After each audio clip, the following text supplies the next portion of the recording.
Meu nome é Gabriele Gomes, eu sou estudante do curso de Pedagogia na Universidade Estácio de Sá e hoje eu estou aqui para apresentar o meu trabalho de PCC, de História da Educação, que tem como tema proposto revisando a história e projetando perspectivas futuras.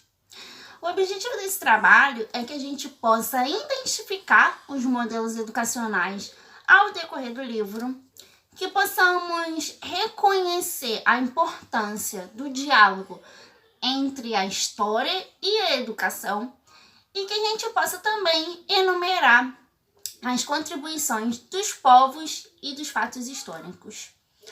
Bom, a tarefa era escolher um livro didático de qualquer série para a gente poder fazer essa análise. E o livro que eu tinha aqui era esse daqui, do 6º ano.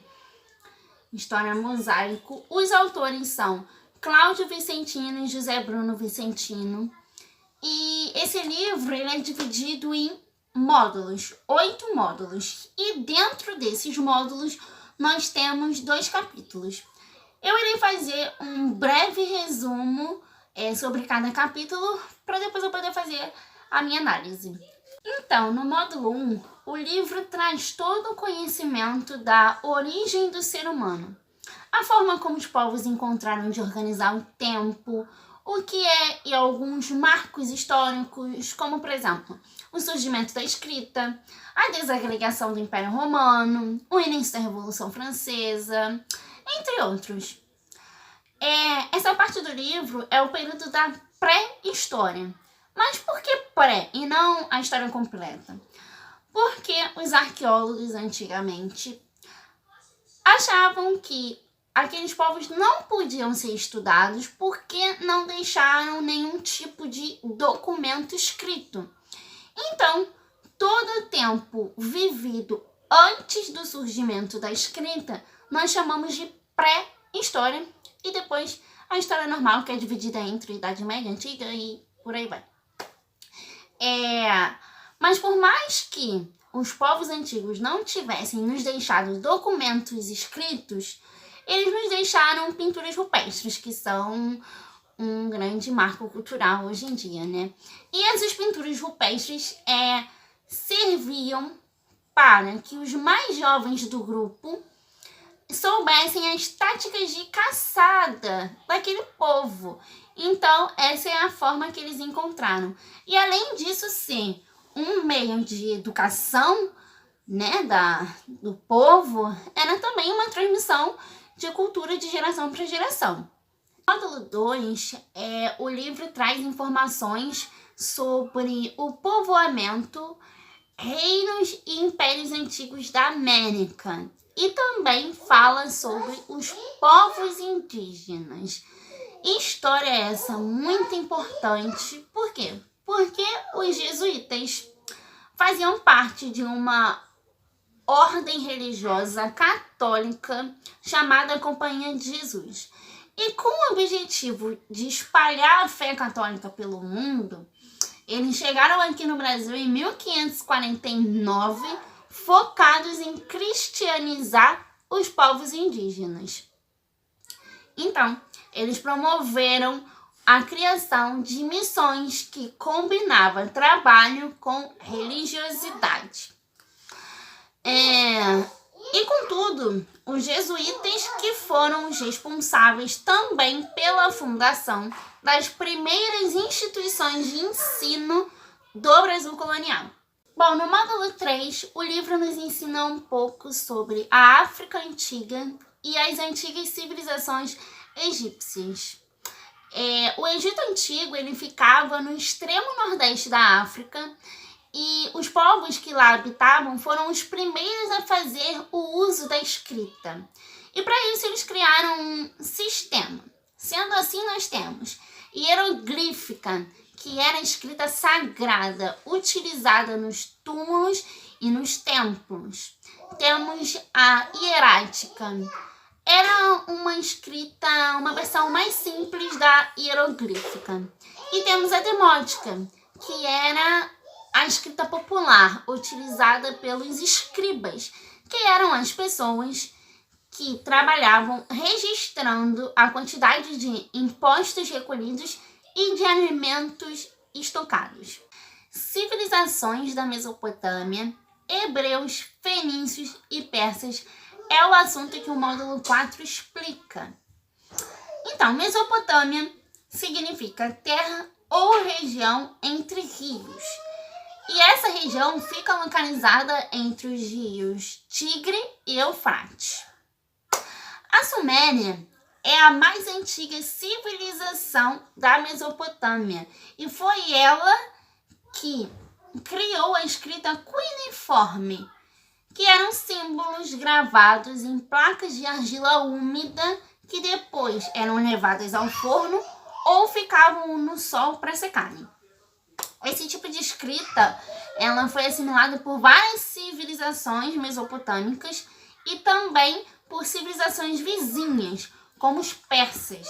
E falando em persas, no final do século XX a.C., os povos indo-europeus vindos do sul da Ásia ficaram em uma região chamada de Planalto do Irã. E os grupos que se instalaram ao norte da região ficaram conhecidos como medos. E os grupos que se instalaram ao sul da região ficaram conhecidos como persas. Os hebreus eram os povos nômades vindos da Mesopotâmia que se estabeleceram na Palestina. E a grande realização cultural desse povo foi a consolidação do aramaico como língua mais difundida da Ásia Ocidental e como escrita. A Fenícia é a região que atualmente corresponde ao norte do estado de Israel e no Líbano. A astronomia e a matemática eram muito importantes para as principais atividades exercidas pelos povos que lá habitavam, né? Porque conhecendo o movimento dos astros, eles podiam calcular as estações do ano e assim era possível saber qual era a melhor época para plantar, né? E a maior contribuição dos fenícios foi um sistema prático e simples da escrita. Eles criaram um alfabeto de 22 letras que deu origem ao que é usado atualmente, né, pelos ocidentais, pela gente. E esse alfabeto foi aprimorado pelos gregos e depois pelos romanos. O módulo 5 é sobre a Índia Antiga e a China Antiga. As grandes fontes documentais que narram a história indiana, elas são um conjunto de hinos religiosos que são conhecidos como Vedas. E esses hinos, todos eles escritos em sânscrito, são divididos em 4 partes. A Índia, ela é dividida em castas. E essa divisão da sociedade em castas é determinada pela hereditariedade. As castas se definem de acordo com a posição social que determinadas famílias hindus ocupam. O fator que estabelece um tipo de hierarquia, né, social marcada por privilégios e deveres. Eles têm um tipo de pirâmide como base para medir isso, para deixar clara essa hierarquia de quem pode e quem não pode. Eu vou deixar uma foto aqui da pirâmide para vocês verem como se dividir. Bom, com isso, atualmente na Índia são 12,6 milhões de crianças que são submetidas ao trabalho e exploração infantil em estados de extrema pobreza. sem acesso à educação e sem acesso aos direitos básicos da vida. De acordo com os arqueólogos, a China antiga já praticava a pesca e a caça e coletavam produtos para a própria sobrevivência na região da atual China, né? E a partir de 3000 a.C., os chineses desenvolveram uma produção especializada em seda e cerâmica, mais especialmente a porcelana.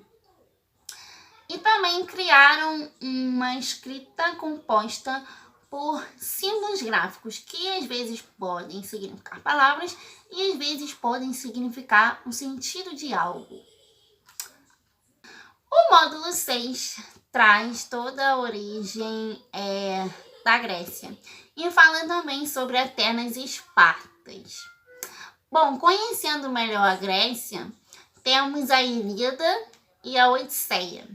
Esses poemas são dois dos mais antigos textos literários conhecidos. Esparta e Atenas são cidades gregas e cada uma tinha um modelo distinto de organização. Os espartanos eram educados para a guerra e conhecidos pelo seu preparo militar. O Conselho dos Anciões examinava cada criança recém-nascida e as crianças que nasciam com algum tipo de deficiência eram atiradas em um tipo de desfiladeiro e as crianças saudáveis eram devolvidas aos pais. As meninas ficavam com os pais até se casar. Os meninos com 7 anos eram mandados para cumprir um serviço militar obrigatório até os 18 anos. Atenas era conhecida pelo desenvolvimento da democracia e da evolução do pensamento humano. No módulo 7, o assunto ainda é sobre a Grécia, mas a Grécia clássica, helenística. Né? Nesse período é onde a cultura grega tem um grande impulso e nos deixa um acervo de peças de cerâmicas, esculturas, monumentos religiosos e desenvolvem a poesia lírica, o teatro, etc. Nessa época também é onde os nomes de Sócrates, Aristóteles, Platão, Pitágoras aparecem com suas teorias e que hoje em dia contribuem muito para a nossa formação acadêmica e social. Por fim, no módulo 8, temos a história de Roma, de monarquia, república e a história sobre o Império Romano, onde ocorreram muitas guerras, trocas políticas, conquistas e vale ressaltar que a Roma, enquanto república, não considerava mulheres, estrangeiros, escravos e crianças como cidadãos. E assim eu encerro essa pincelada superficial nesse material, que agora é muito fácil dizer que há sim diálogo interétnico por todo o livro, porque a história da Grécia e de Roma, das civilizações, elas se misturam o tempo todo, né? Uma contribuindo para a formação da outra. Bom, gente, contudo, podemos dizer que a educação, ela está em cada detalhe da nossa história, da nossa formação, do nosso eu como um sujeito social, né? Um ser pensante, um ser que opina e desenvolve estratégias futuras para a sociedade que ele está inserido. não é mesmo? E todos esses estudos são e serão sempre de extrema importância na área da educação e em outras áreas também, né? Porque é uma forma de pensar fora da caixinha, né? Buscar novas fontes, pontos de vista, referências. E, inclusive, nesse livro que eu utilizei, nas últimas páginas, ele traz como uma forma de enriquecer o estudo do aluno, ele traz diversas dicas de livros, filmes, músicas, documentários, que o aluno pode pesquisar sem precisar ficar só preso nesse livro. E isso é muito legal. Que bom que a gente pode contar com todos esses instrumentos como apoio, porque nós estamos formando cidadãos futuros, né? E quantas crianças não vão passar pela nossa sala de aula e poder dizer que lembraram e que aquela aula fez diferença, né? Por fim, eu gostaria de agradecer por ter tido a oportunidade de aprender, né? E espero ter atingido as expectativas solicitadas. Tchau, tchau.